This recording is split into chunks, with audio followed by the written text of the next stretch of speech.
함께 하나님 말씀 보겠습니다. 사도행전 21장 7절에서 14절 말씀 함께 보겠습니다.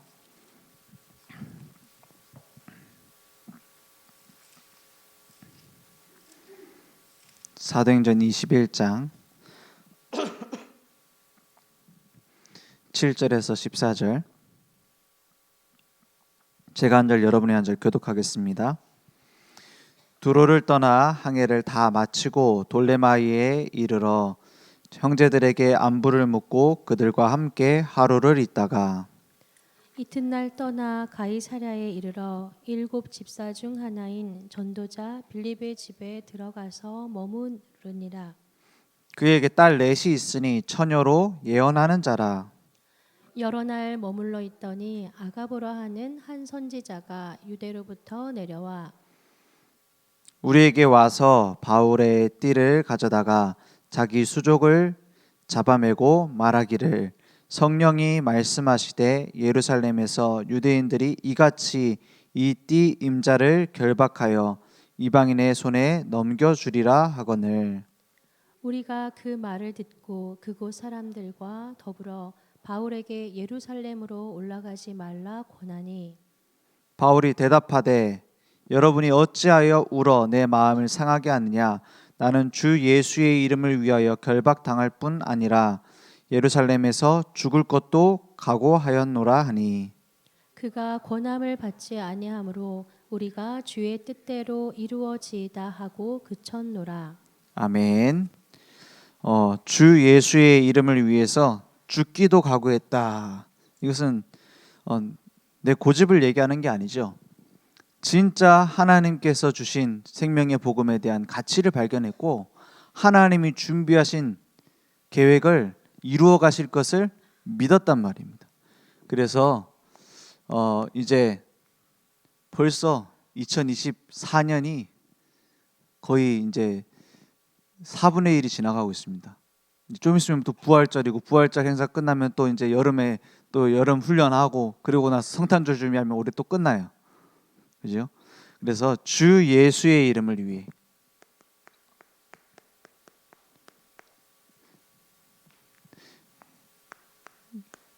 그 이름이 모든 문제를 끝낸 이름이고 그 이름이 지금 모든 237 나라에 필요한 이름입니다. 그래서 믿음의 결단.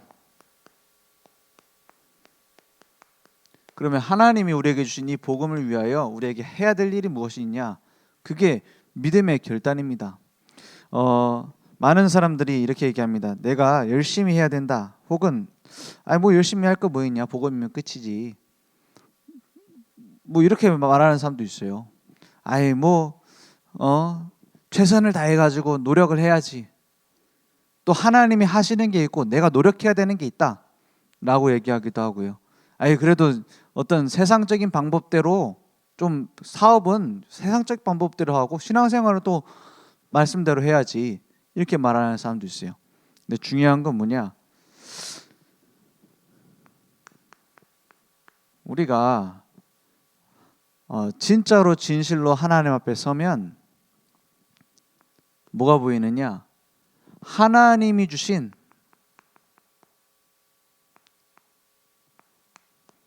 준비하신 것 있어요. 이것을 우리는 따라서 가는 겁니다. 이걸 보고 하나님의 절대 주권을 믿는다라고 하는 거예요. 하나님이 완벽하게 준비하셨어요. 에덴 동산에 사람을 먼저 만든 게 아닙니다. 뭐부터 만들어놨죠? 모든 사람에게 필요한 걸 다 준비해 놓고 아담과 하와를 만드셨어요. 그죠? 하나님의 방식이 그래요. 그리고 에덴 동산에서 하나님이 다 주셨는데 그걸 뺏겼죠. 그러니까 노아에게 뭘 얘기하시느냐? 처음부터 얘기했어요. 방주를 만들어라. 방주를 만들어라. 이 약속이 노아의 마음속에 딱 박힌 겁니다. 노아가 방주를 잘 만들었더니 홍수에 살아남은 거예요? 아니죠. 하나님이 준비하신 것을 언약 따라간 겁니다. 그러니까 그것이 슬프거나 기쁘거나 이럴 때가 있겠죠. 막 이거 해서 되겠느냐, 이거 허망한 일 아니냐, 이런 의심도 생길 수 있겠죠. 그런데 하나님은 약속대로 어떻게 하셨죠? 이루어 가세요. 이루어 가세요. 그 방주가 뭐가 없냐? 노도 없고 키가 없어요. 그리고 바람 타고 갈 수 있는 돛도 없어요.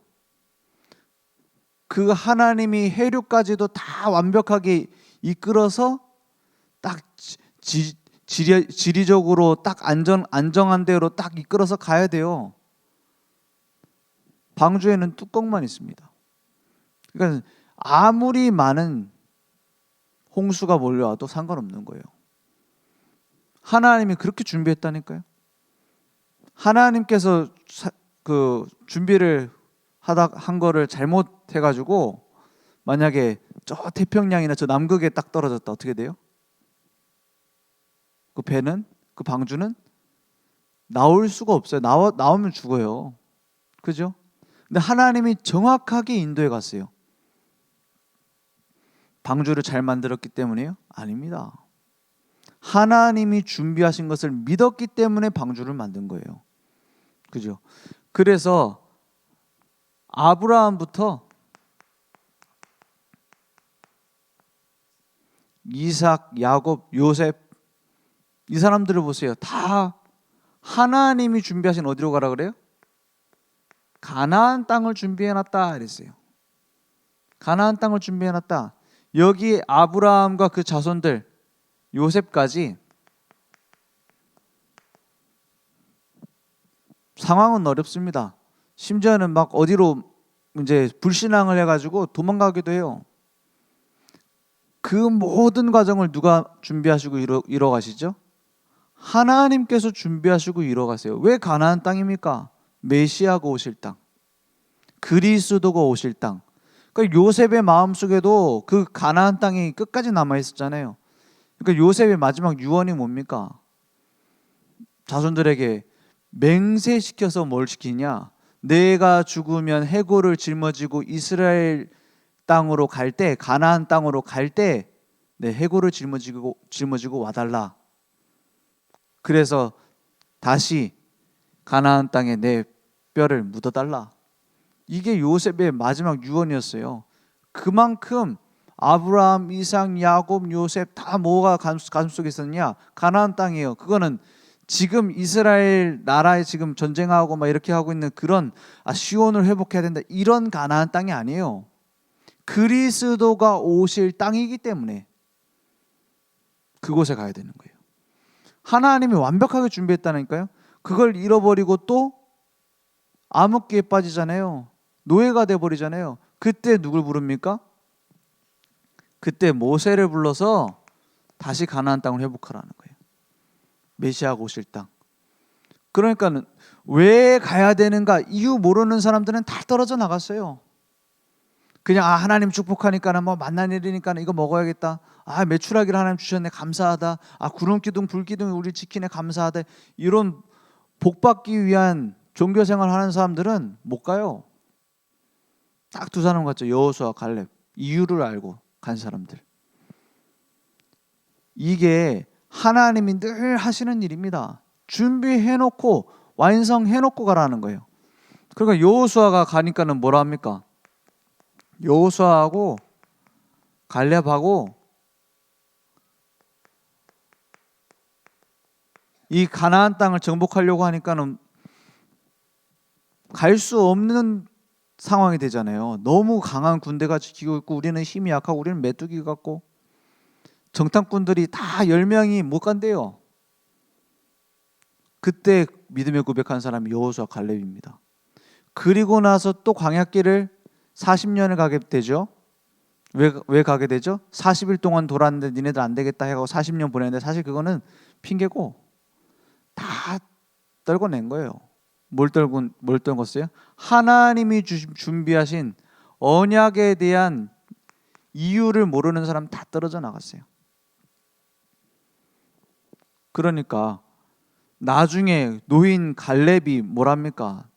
저 땅은 저 산지를 내게 주소서, 내게 주시기로 약속한 거 아닙니까? 그러니까 여호수아는 또 뭐라 그래요? 그래, 네가 가져라 그러잖아요. 그래, 야 맞다, 약속했었지. 저 땅을 너에게 안악산지를 너에게 주기로 약속했었지. 그래, 네 거 해라. 아직 전쟁에서 이기지도 못했는데. 우리랑 생각하는 방식이 달라요. 불신자랑은 생각하는 방식이 다르다니까요. 구원받은 우리가 불신자랑 똑같은 생각하면 돼요. 하나님이 준비하셨기 때문에 준 거나 마찬가지예요. 이미 주었노니 그러잖아요. 중요한 건 하나님의 약속을 내가 붙잡고 따라가고 있느냐는 거예요. 그래서 결국에는 정복되잖아요. 하나님은 완벽하게 준비해놨습니다. 그 가나안 땅에 누가 오세요? 메시아가 찾아오신 거예요. 그 그리스도가 우리를 찾아와서 모든 약속을 완성하시고 십자가에서 다 이루었다 한 거예요.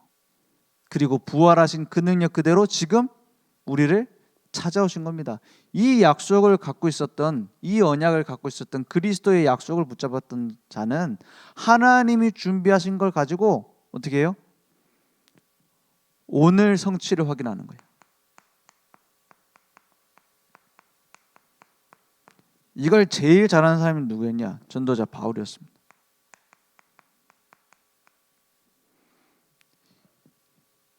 과거에 매여 있으면 안 돼요. 많은 사람들이 뭐 하고 있냐면 과거에 딱 묶여 있습니다. 과거의 어떤 사상, 전통 이런 거에 묶여 있어요. 그러니까 과거의 사상과 전통이 좋은 겁니다. 우리나라의 전통 문화 얼마나 좋은 게 많아요. 그죠? 어른을 공경하고 얼마나 좋은 게 많아요. 그런데 뭐예요? 그것에 묶여 있는 것과 그걸 지키는 것은 다릅니다. 우리 교회의 전통이 얼마나 좋은 게 많습니까? 우리 교회 전통이 뭐가 있어요? 우리 한국 교회의 전통이 뭐가 있어요? 물론 뭐 담배 피지 마라 이것도 있어요. 한국 교회 전통입니다. 그죠? 영국 같은 이런 교회에서는 담배 피지 마라 이런 말이 없었어요. 술도 먹고 막 그래요.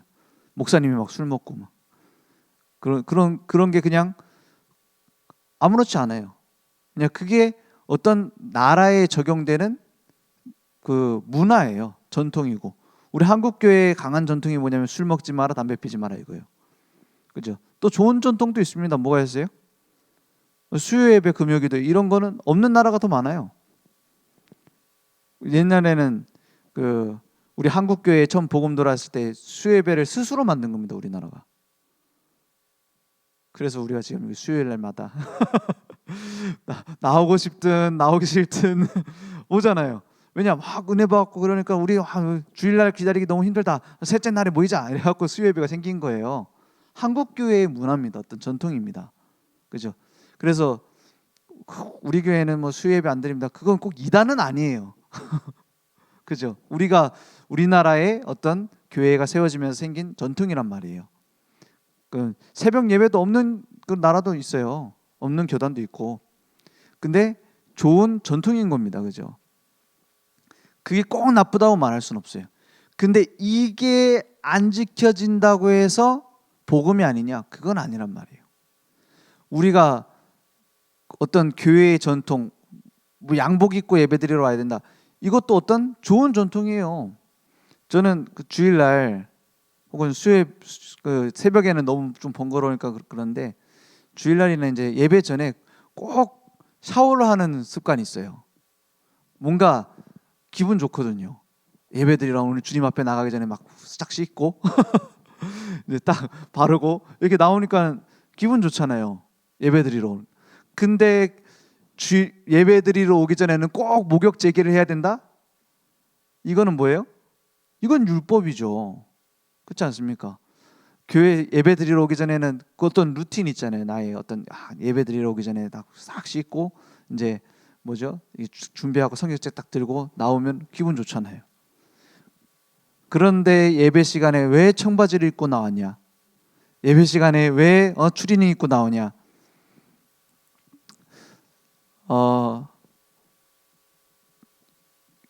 여러분 혹시 그 데이트하러 나갈 때 옷을 아무렇게나 입고 나가도 상관없다. 그러면 이미 약간 사랑이 식은 겁니다. 그렇죠? 그렇지 않습니까? 그런데 너 왜 데이트하러 나와가지고 옷을 그따구로 입냐? 그렇게 말할 수는 없는 거예요. 그렇지 않습니까? 복음은 사랑입니다. 하나님을 사랑하기 때문에 내가 어떤 형식과 이런 번거로움을 각오하고 나오는 거예요. 그걸 감수하고 나오는 거예요. 왜냐? 하나님을 기쁘시게 하기 위해서. 하나님을 사랑하기 때문에. 복음을 사랑하기 때문에. 그런 것이지 이미 너는 왜 나한테 오늘 말 붙이지 않았냐? 왜, 왜 전화해야지 전화를 안 했냐? 이건 이미 뭐죠? 그걸 보고 이제 사랑 싸움이라고 하는데 사랑이 식었냐 안 식었냐 이렇게 나오는 거예요. 꼭 그거랑 비슷한 거예요. 과거의 사상 전통에 매여 가지고 계속 뭐 하느냐? 복음 전하는데 걸림돌이 돼 버려요. 그러니까 미래에 대한 뭐가 나오냐? 자꾸만 염려가 나오는 거예요. 염려하고 또 걱정하고 왜 그럽니까? 오늘을 못 누려서 그래요. 오늘 하나님과 동행하는 축복을 못 누리면 자꾸만 과거의 그 사상, 그 오래된 상처 혹은 그게 또 좋은 것도 상처될 수 있거든요. 내가 이렇게 잘했는데 내가 이렇게 잘 나갔는데 지금 와가지고 그래서 새로 도전을 못 해요. 예전에 너무 잘 됐던 그것 때문에 새로운 도전을 못 한다니까요. 그런 사람 너무 많아요. 그 막 사업하는 사람도 그렇고 연예인들도 그렇고 옛날에 했던 거에 매여가지고 계속 그 더 이상 못 나가는 사람 너무 많아요. 신앙생활이 그래 되면 되겠습니까? 하나님은 지금 나와 함께 하시고 지금 살아계신데, 그죠? 그러니까 미래 염려할 필요 없습니다. 다 끝냈다 했어요. 그럼 뭐 하는 거냐? 날마다 발견하는 거예요. 뭘 발견하냐? 하나님이 어떤 상황 속에서도 나와 함께하고 계시구나. 위드.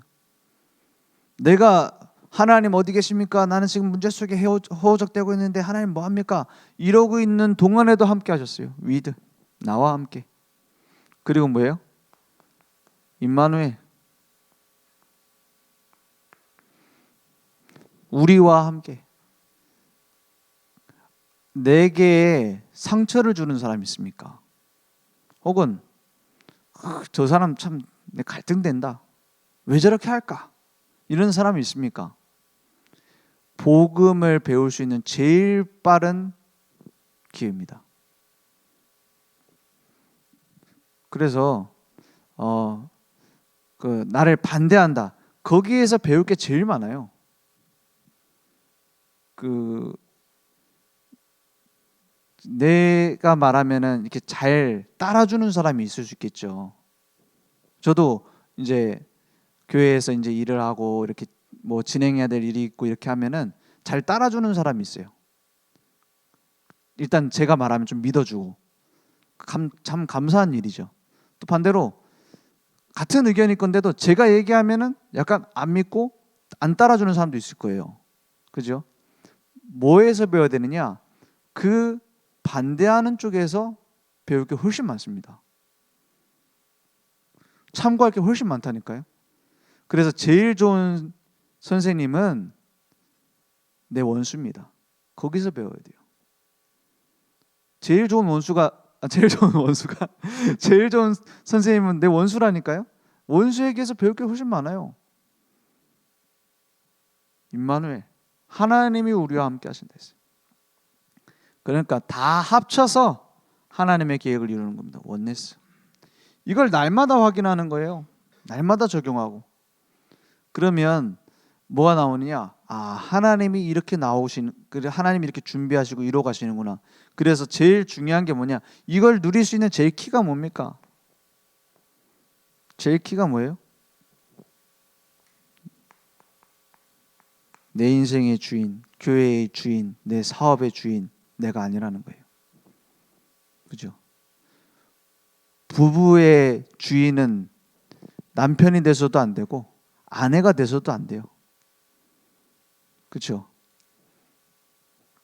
그리스도가 나의 주인 되어줘야 되고 나의 가정의 주인 되어줘야 되고 모든 곳의 주인 되어지는 겁니다. 그러니까 예수님께서 처음 기적을 어디서 행하셨어요? 처음 기적을 가나 혼인잔치에서 하시잖아요. 그죠? 가나 혼인잔치에서 포도주가 떨어졌어요. 포도주가 떨어져 가지고 이제 누가 예수님께 요청을 하죠? 예수님의 어머님 마리아가 포도주가 떨어졌습니다. 이렇게 얘기를 하는 거예요. 왜 얘기해요? 다른 사람들은 의심했을 거예요. 뭘 의심하냐? 저 마리아 저거 결혼하기 전에 애가 생겨가지고 왜냐 그때까지는 모르잖아요 아무도. 애가 생겨가지고 저거 그렇게 생각했을 거예요. 근데 누구는 알아요? 마리아 본인은 알아요. 저분이 하나님의 아들인 것을. 자기는 계시를 받고 자기가 확실히 자기 자신은 알잖아요. 그러니까 누구한테 의지해요? 예수님한테 이 문제를 가지고 나온 거예요. 그죠? 다른 사람 아무도 예수님께 가지고 나올 생각을 못 해요. 그리스도가 누군지 발견 못한 사람은 가지고 나올 생각 못 해요. 진짜 그 능력을 아는 사람 외에는 가지고 나올 생각 못 한다니까요. 가지고 나왔어요. 근데 뭐라고 해요? 여자여 나와 무슨 상관이 있습니까? 이러잖아요. 여자여라는 게 뭐 버릇 없는 그 표현은 아닙니다. 뭐 마담이요 이렇게 부인이요 이렇게 해석할 수 있죠. 근데 뒤에 뭐라고 해요? 나와 무슨 상관이 있습니까? 내 때가 이르지 않았다 이렇게 말해요. 그 말을 딱 캐치한 마리아가 뭐라 합니까? 하인들을 불러다 놓고 자기 하인도 아니죠. 그 집 하인들을 불러다 놓고 뭐라고 하시든지 그대로 해라 이렇게 말해요. 그건 무슨 말이죠? 손님으로 온 예수님은 아직 일할 때가 아니에요. 주인으로 오셨을 때에 기적이 일어나는 겁니다. 그래서 물이 바뀌어서 포도주가 되죠. 특별한 걸 얘기했냐? 아니요. 그 돌 항아리에다가 물 채우라고 해서 가져가라고 한 거예요. 특별한 것도 아니에요. 그래서 우리가 자꾸 이렇게 생각하기 쉬워요. 아이 뭐 전도 캠프 해봤자 뭐 안 되던데. 혹은 아이 뭐 다락방 그거 해봤자 잘 안 되던데. 이렇게 생각할 수 있어요. 그냥 내가 돌 항아리에다 물 채우면 그게 포도주 됩니까? 전혀 안 돼요. 허무맹랑한 짓이요. 하나님의 명령을 받아 하나님의 말씀을 따라 하나님의 성령에 매여서 가는 거하고 그냥 이 방법대로 하나님까지 막 가는 거하고 천지 차이입니다. 뭐가 아니야? 내가 물을 포도주로 바꾸는 것만큼 불가능한 일이에요. 그러니까 당연히 안 되죠. 불가능한 거죠. 완전히. 절대로 안 되는 거죠. 근데 주님이 주신 명령을 따라 주님이 하신다라는 약속을 받고 가지고 가서 물에 받아서 가지고 간다? 그때 기적이 일어나고 그때 능력이 나타나는 거 아닙니까? 그래서 신앙생활 제일 중요한 키가 뭡니까? 주인이 바뀌는 겁니다. 집에 물 새면 내가 집 주인이면 내가 고쳐야 돼요. 왜냐면 전셋집 월세집 들어가서 살고 있으면 집 주인이 다 고쳐줍니다. 책임지는 거예요. 그래서 주 예수의 이름을 위해 나의 주시다. 그래서 우리 목사님 계속 얘기하시는 것처럼 모든 고난을 양도하는 겁니다. 그래 퀴리오스라고 하죠. 퀴리오스 무슨 말입니까? 모든 고난을 주님께 양도합니다 이거예요. 그죠? 그러면 예수님이 나의 주인 되려고 하니까 예수님 눈에 안 보이니까 우리가 할 수 있는 건 뭡니까? 내 주인으로 모십니다. 이렇게 고백할 수밖에 없잖아요. 예수님은 이미 내 인생의 주인이십니다. 이미 주인이에요. 내가 주인 삼아 드려야 주인인 게 아니고 원래 창조 주시고 원래 전능 주시고 내 마음을 내 생각을 다 아시면서 하나님의 계획을 이루어 가세요. 이루시는 중이에요. 중요한 건 뭐죠? 내가 주인인 것처럼 착각하고 있어요. 그걸 내려놓기 위해서 하는 걸 보고 뭐라 하죠? 예배라고 합니다. 그래서 예배 드리는 거예요. 우리가 말씀 많이 듣고 해석하고 막 이렇게 그 뜻을 행하고 이게 아니라 예배 드릴 때 나의 주인이 달라져요. 예배라는 것 자체가 주인을 바꾼다는 뜻이에요. 하나님 앞에 엎드린다는 뜻이에요. 이걸 누리는 걸 보고, 늘 나의 삶에서 누리는 걸 보고 기도라고 합니다. 그래서 예수님은 우리의 부하 직원이 아닙니다. 막 이래라 저래라 하면은 예수님이 받아 적어가지고 막 일을 하고 이게 아니에요. 그분의 뜻을 내가 알지 못하기 때문에 알 수 있도록 기도하는 거예요. 하나님의 계획대로 되면 가장 그것이 합력하여 선을 이루는 일인데 그것을 의지하는 거예요. 그게 기도입니다. 그래서 거기에 방향 맞추는 겁니다. 그래서 예수님이 주인 되달라고 하면서 그 갈라디아서 2장 20절 되게 해달라고 기도하면서 강단 말씀을 안 따라간다. 제일 모순이에요. 말씀 따라가는 겁니다. 저절로 되는 거예요.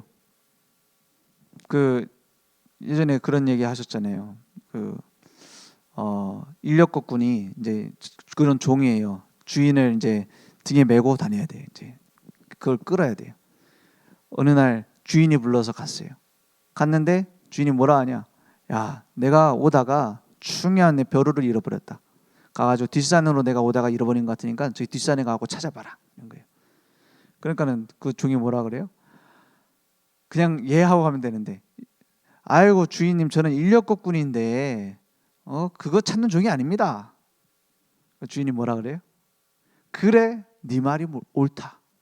인력거를 가지고 와라. 그래갖고 주인이 인력거에 타고 야 찾으러 가자 이런 거예요. 그래 너 인력거 끄는 사람이니까. 그래가지고 막 그 산인데 얼마나 힘듭니까? 그 끌고 땀 뻘뻘 흘리고 찾아다니는 거예요. 하루 종일 찾아가지고 이제 찾았어. 걸어갔으면 얼마나 좋았을 뻔했어요. 맞죠? 신앙생활 그런 식으로 하면 됩니까? 어디서든지 나의 주인은 그리스도라. 그 말은 내 생각도 하지 말고 막 시키는 대로 해라 이런 말이 아닙니다. 하나님이 전능 주시고 하나님이 주권 준데 이 일이 왜 나에게 일어났는가 생각해 봐야 돼요. 아이 목사님이 자꾸 이런 일 시키라고 하니까는 나는 하기 싫은데, 하나님이 목사님에게 명령하셔서 나에게 이 일을 왜 시키게 하시는가, 그 기도 속에서 해야 돼요. 그러니까 신앙생활보다 쉬운 건 없습니다. 그죠? 그런데 반대로 신앙생활보다 어려운 게 없을 수도 있어요. 왜? 내 마음대로 안 되거든요. 공부는 내가 공부한 대로 좀 나오면은 그 다 알면은 일단 100점 맞잖아요. 내가 노력하면. 운동은 내가 열심히 하면은 근육이 붙잖아요. 어느 정도. 그것도 뭐 체질 따라 좀 다를 수도 있지만 일단 하면 되잖아요. 근데 신앙생활 하면 안 돼. 제일 좀 그런 그 혼란 안 생깁니까? 목사님 막 신앙생활 되어지는 거야. 뭘 하려고 하지 마. 해놓고 뭔가 해야 돼. 막 집중하래 또. 전도하래. 무슨 말입니까? 이 사람들이 본 응답들을 보세요. 내가 한 게 아니에요. 하나님이 이루시는 것을 믿고 거기에 방향 맞췄어요. 그러니까 되어지죠. 그래서 죽음을 각오하고 예루살렘으로 갔다 이랬어요. 죽음을 각오했다고 말하지만 더 정확하게 말하면 죽음이 상관없었어요. 왜냐? 영원한 응답을 가지고 있었기 때문입니다. 영원한 비밀을 가지고 있었어요. 영원한 게 뭐 있습니까? 우리 영혼이 구원받았어요. 그 구원은 완전한 구원이에요. 그는 허물과 죄로 죽었던 너희를 어떻게 했다고요? 살리셨도다 했어요. 죽은 나를 살린 영원한 생명.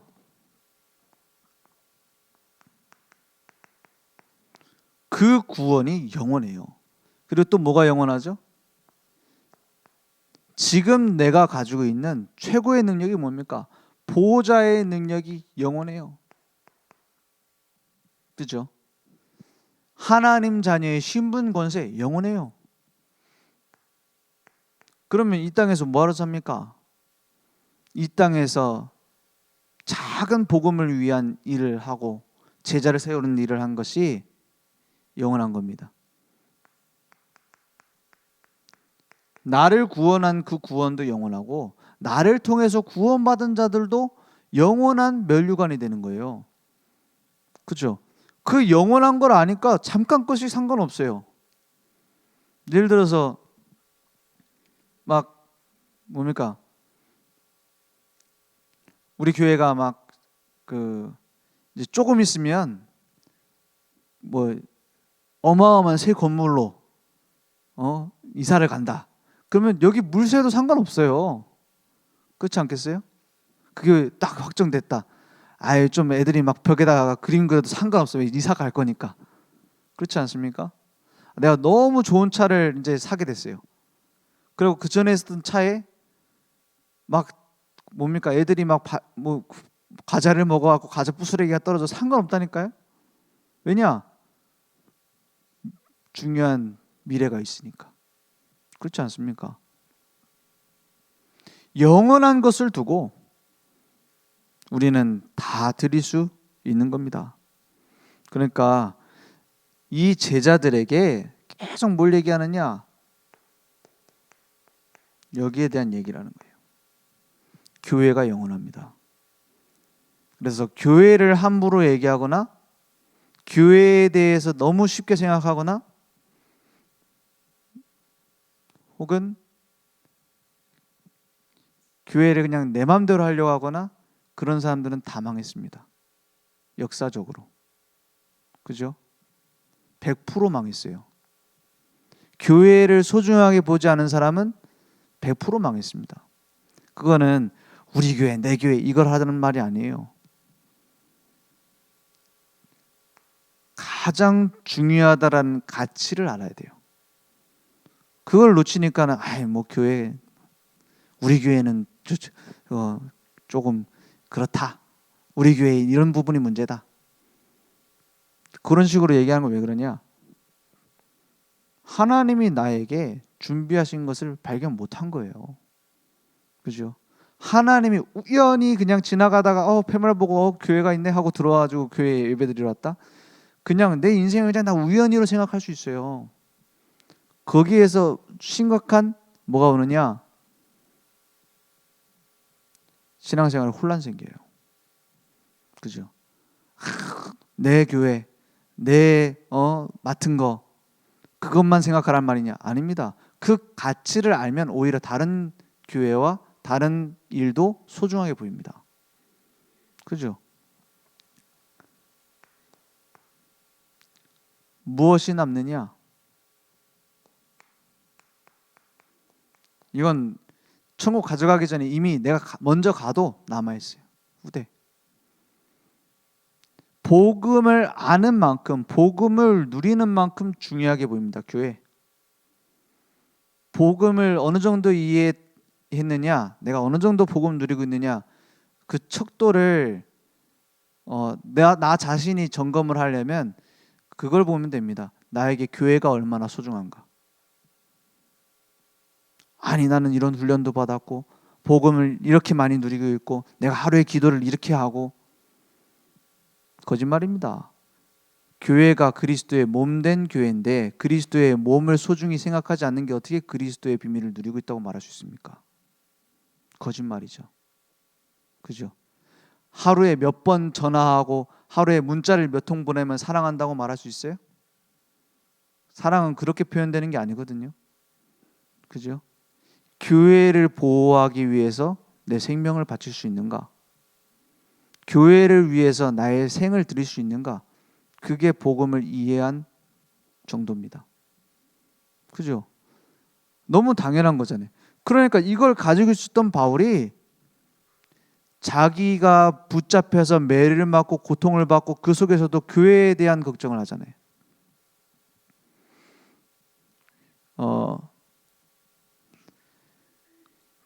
그래서 제가 지금은 안 그래요. 예전에는 이제 전에 있었던 교회에서는 제가 재정을 다 볼 수 있었어요. 매주. 왜냐? 사람이 너무 없고 행정적인 일을 내가 도와줘야 되니까.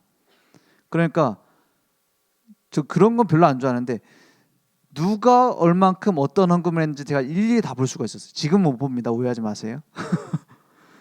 그 전에는 제가 일일이 그걸 다 볼 수 있었어요. 근데 제가 그걸 기억하는 그런 성격은 아니거든요. 딱 보고 그냥 막 이제 일만 하는 거죠. 그런데 거기서 제가 좀 배운 게 뭐였냐면, 아, 많이 번다고 헌금을 많이 하는 건 아니구나. 그걸 봤어요. 그리고 못 번다고 해서 헌금을 못 하는 것도 아니구나 생각이 됐어요. 그래서 어쩔 때는 놀라요. 이분이 내가 뻔히 아는데, 내가 그 집에 뭐 다락방도 가고 뭐 이제 친하게 뭐 식사도 같이 하고 이렇게 얘기도 하고 뭐 어떤 직장인지 내가 다 일일이 아는데, 이분이 이런 헌금을 이렇게 할 수 있다고? 이런 분도 있어요. 그걸 보면서 느낀 게 뭐냐? 아, 하나님이 뭘 보시느냐? 중심을 보시고 경제에 축복을 주시는구나. 그죠? 그래서 예전에 그 어떤 그 다큐멘터리를 봤는데, 교회 성전 건축에 대한 얘기했어요. 우리가 이렇게 성전 건축을 위하여 헌금을 많이 하고 이렇게 해서 하나님께 영광을 돌립니다. 이렇게 뭐 몇백억 만들었습니다. 이런 내용이 주된 얘기더라고요. 근데 제가 보았을 때는 그 좀 뭐죠? 그게 뭐 허풍은 아니죠. 근데 저게 진짜 맞느냐 하는 생각이 들더라고요.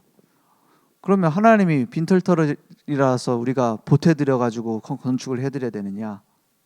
그건 아니잖아요. 그걸 만약에 다큐멘터리를 저기 뭐 멀리 갈 필요도 없고 뭐 재벌까지 갈 필요도 없어요. 뭐 여기 주변에 사는 좀 많이 가진 사람들이 봤을 때는 저 교회 그 좀 그런 생각 들겠더라고요. 아, 교회 뭐 저것들 모여가지고 뭐 하는 게 뭐 거지 같네 이렇게 생각할 수 있겠더라고요. 아, 뭐 그거 갖고 뭐 그거 얼마 그 모아가지고 했다고 그걸 막 하나님께 영광을 돌리고 그러냐 무시할 수 있겠더라고요. 근데 제가 그 다큐멘터리 보는데 마음속에 참 와닿았던 게 있어요. 아, 저래서 하나님이 축복하시겠다. 뭐냐? 그 어머니 유품을 정리하다가 이제 어머니가 마지막으로 이것을 엄청 큰 돈은 아니에요. 근데 그 수천만 원 정도, 이제 몇천만 원 정도 이거를 모아가지고 딱 자손한테 물려주고 하늘나라 가셨더라고요. 근데 그 안에 뭐가 들었냐? 자기가 평소 기도한 거 노트가 서랍에 꽉 차 있어요. 기도했던 거, 기도 내용 적었던 거, 전도했던 거 이런 걸 딱 같이 해가지고 거기에다 통장 들어있고 해가지고 그거를 물려줬어요. 그걸 받고 자녀가 이제 우리가 이 일을 계속해야겠다 이렇게 말을 하더라고요. 우리가 이것을 물려받아서 우리도 이 전도자의 삶을, 이 교회를 섬기는 일을 우리가 지속해가야겠다 이렇게 쭉 얘기를 하더라고요. 그럴 것이다. 그죠? 우리가 막 복 받아가지고 하나님께 뭐 드렸더니 막 또 복을 받고, 그 주식 투자합니까? 투자금 얼마 넣었더니 뭐가 나와가지고 몇 배로 뛰고 막 이거 지금 상장하는 거예요? 신앙생활이 그런 겁니까? 아닙니다. 우리의 모든 것은 원래 하나님 거예요. 그죠? 우리 인생도 시간도 부동산도 현금도 다 하나님 거예요. 그걸 인정하는 게 나의 경제에도 그리스도가 주인이시오. 나의 시간도 그리스도가 주인이시오. 이걸 인정하는 게 헌금이고 헌신입니다. 그러니까 하면 할수록 행복해지죠. 그 비밀을 누리는 게 이 말입니다. 죽음도 상관없었다 이 말이에요. 그러니까 바울이 뭘 발견했냐? 절대 계획을 발견했다 이 말입니다. 하나님이 준비하신 언약, 그게 절대 계획입니다. 바울에게 있었던 절대 계획이 뭡니까? 헌신과 헌금이 먼저가 아니에요. 우리의 삶을 드리자 이게 먼저가 아니에요. 은혜 먼저 받았어요. 새 생명의 은혜를 날마다 누렸어요. 요한복음 15장 말씀 좀 같이 보겠습니다. 요한복음 15장 1절에 보니까 이렇게 말하고 있죠. 나는 참 포도나무요 이랬어요. 예수님이 자신을 얘기한 겁니다. 그리고 내 아버지는 농부라. 성부 하나님은 농부시다. 2절에 보니까 물은 뭐라고 하죠? 내게 그리스도께 붙어 있어 열매를 맺지 아니하는 가지는 아버지께서 그것을 제거해 버리시고 무릇 열매를 맺는 가지는 더 열매를 맺게 하려 하여 그것을 깨끗하게 하시느니라 했어요. 이게 붙어 있는데 열매를 안 맺는단 말이 아니고 붙어 있으면 열매를 맺는데 붙어 있지 아니하는 이 말이에요. 내게 붙어 있어 열매를 맺지 아니하는 그것은 제거된다 이 말이에요. 3절에 보니까 너희는 내가 일러준 말로 이미 깨끗하여졌으니 4절에 내 안에 거하라 했어요. 내 안에 거하라. 나도 너희 안에 거하리라. 가지가 포도나무에 붙어 있지 아니하면 스스로 어떻게 해요? 열매를 맺을 수 없죠. 당연히 없죠. 그걸 가지고 비유를 하신 겁니다. 열매를 맺을 수 없음 같이 너희도 내 안에 있지 아니하면 그러하리라. 5절에 나는 포도나무요 너희는 가지라. 그가 내 안에 내가 그 안에 거하면 사람이 열매를 많이 맺나니 나를 떠나서는 뭐라고 해요? 너희가 아무것도 할 수 없습니다 했어요. 아무것도 할 수가 없어요. 그 그리스도의 은혜에 내가 붙어 있지 않으면 아무것도 할 수가 없어요. 사람이 6절에 보니까 내 안에 거하지 아니하면 가지처럼 밖에 버려져 마르나니 사람들이 그것을 모아다가 불에 던져 사르느니라 했어요. 16절에 보니까 뭐라고 말씀하시죠? 너희가 나를 택한 것이 아니요 내가 너희를 택하여 세웠나니 이는 너희로 가서 열매를 맺게 하고 또 너희 열매가 항상 있게 하여 내 이름으로 아버지께 무엇을 구하든지 다 받게 하려 함이라 했어요. 그거 생명이니까 우리가 가지에 떨어져서는 아무것도 못합니다. 그래서 날마다 때를 따라 돕는 은혜를 얻기 위하여 은혜의 보좌 앞에 나아라 했어요. 포도나무가 세워져 있으면 가지는 붙어 있으면 저절로 열매를 맺어요.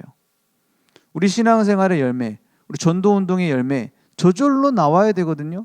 근데 중요한 건 막 열매를 맺겠다고 가지가 돌아다니면 됩니까? 가지가 힘쓰면 돼요? 가지가 막 열심히 내가 그 포도나무를 위하여 내가 생을 바치겠다 하면 돼요?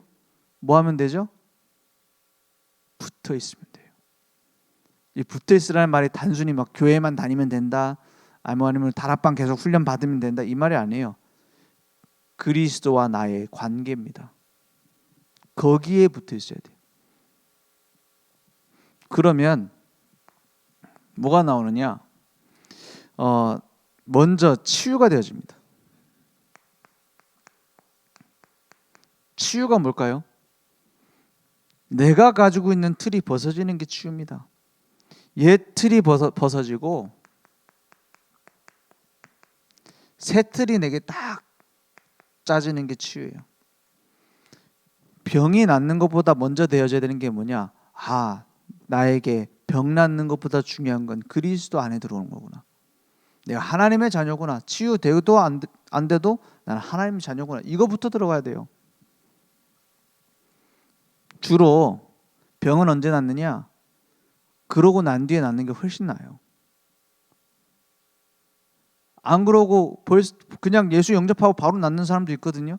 그런 사람들 대부분이 뭐냐면은 막 지금 뭐 죽기 살기로 신앙생활 하는 것처럼 보이는데 나중에 보면 안 해요. 나중에 보면 안 해요. 왜냐? 자기 믿는 이유가 이거 낫는 거였거든요. 그건 나왔으니까 더 믿을 필요 없죠. 그렇지 않습니까? 내가 낫기 위해 예수 믿는 게 아니라 그 예수가 그리스도고 그분이 나의 인생의 주인이고 이 생명의 복음을 전하는 게 내 인생이 존재하는 이유구나. 그 발견되고 낫는 게 훨씬 나아요. 그죠? 새 틀로 내게 갖춰지는 게 치유입니다. 그래서 바울도 가지고 있었던 옛 틀 엄청 많아요.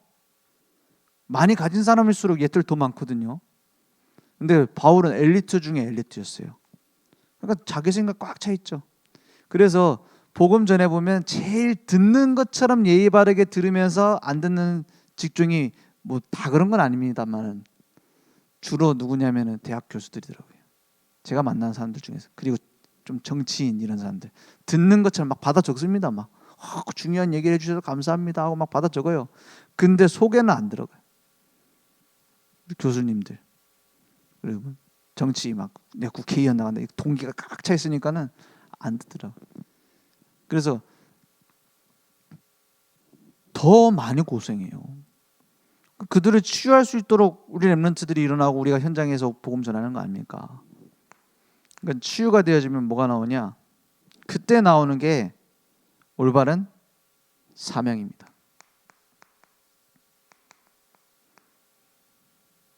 거기에서 내가 결단되어지는 거예요. 아, 이 일을 위해서 내가 죽어도 되는구나. 이 일을 위해서 나는 달려가겠다.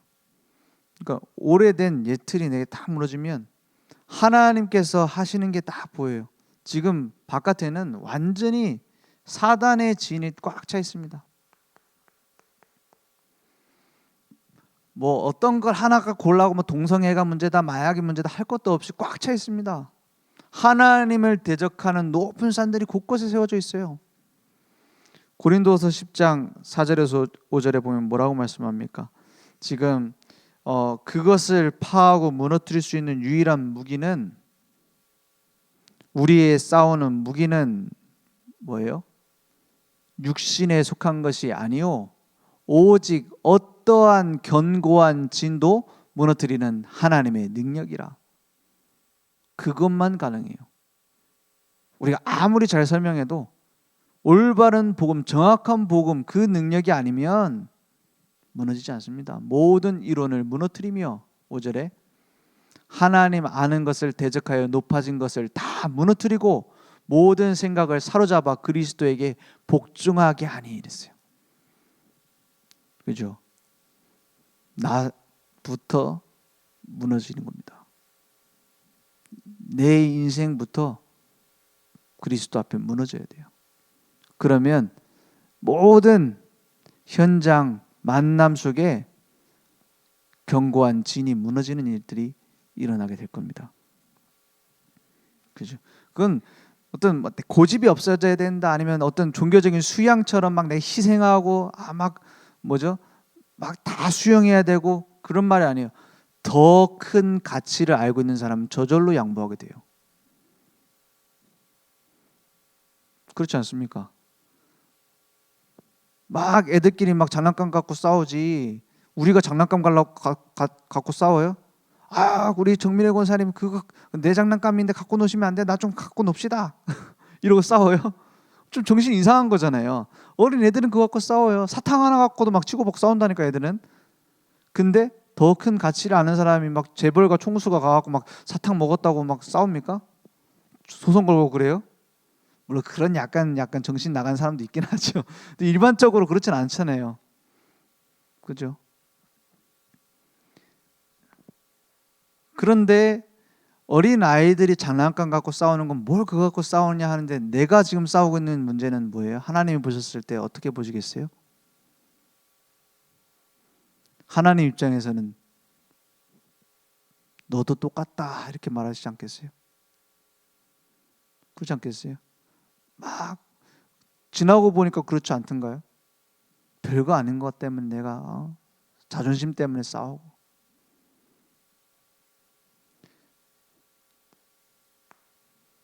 진짜 큰 것을 발견한 사람, 내가 가지고 있는 것, 내가 할 수 있는 것 이전에 하나님이 주신 것을 발견하자. 그러면 되어질 겁니다. 그래서 우리 인생의 답은 오직 그리스도 뿐입니다. 이걸 날마다 확인하는 겁니다.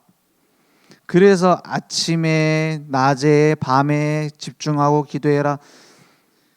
그 형식 자체가 중요한 게 아니라 그 의미가 중요합니다. 그리스도로 답을 낸 남은 자로 날마다 확인하는 겁니다. 그러니까 뭐가 보여요?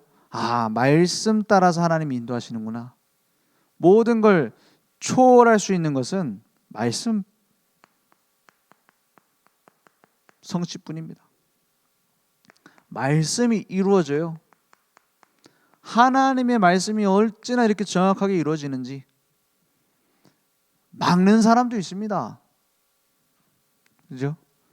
빌립의 딸들처럼 막 말한다니까요. 그게 나쁜 의미로 바울을 막는 게 아니에요. 근데 인간적으로 바울에게 걸림돌이 될 수도 있어요. 그게 다 중요한 하나님의 계획입니다. 그 여정 속에서 제자들을 남기고 갔던 바울의 여정 보세요.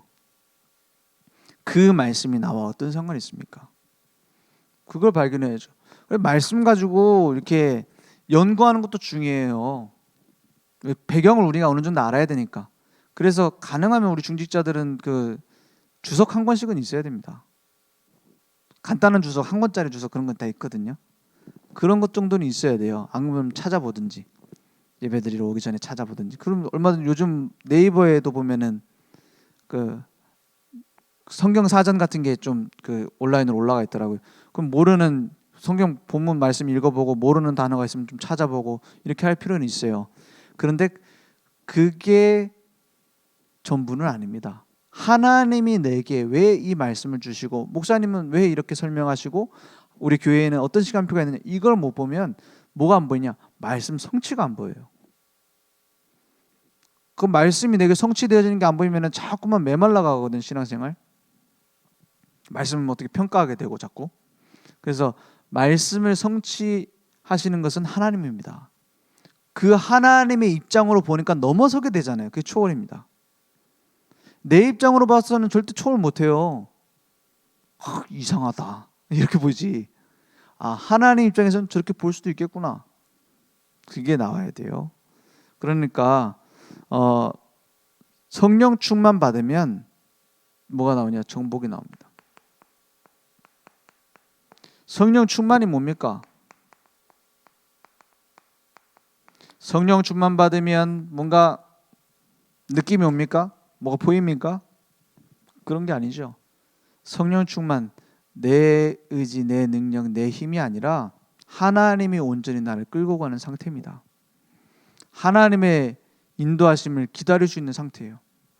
하나님의 일하심에 내 모든 걸 맡길 수 있는 상태입니다. 그 성령 충만이. 오늘 그 응답이 우리에게 회복되길 원합니다. 그래서 이번 주 한 주 동안에 저는 믿음의 결단, 내가 무엇을 믿음으로 결단해야 될까 이렇게 생각을 많이 했어요. 그런데 말씀을 듣고 이렇게 계속 이제 우리도 계속 말씀 전해야 되니까 또 들어보고 확인해보고 이렇게 하잖아요. 그게 아니더라고요. 뭘 믿음의 결단을 해야 될지가 아니라 제일 중요한 거, 나의 주가 예수님이시다. 그분이 나를 이끌어 가신다. 그 관계입니다. 오늘 하나님 앞에 서는 응답이 회복되어져서 다 드리고도 행복한 증인 되기 원합니다.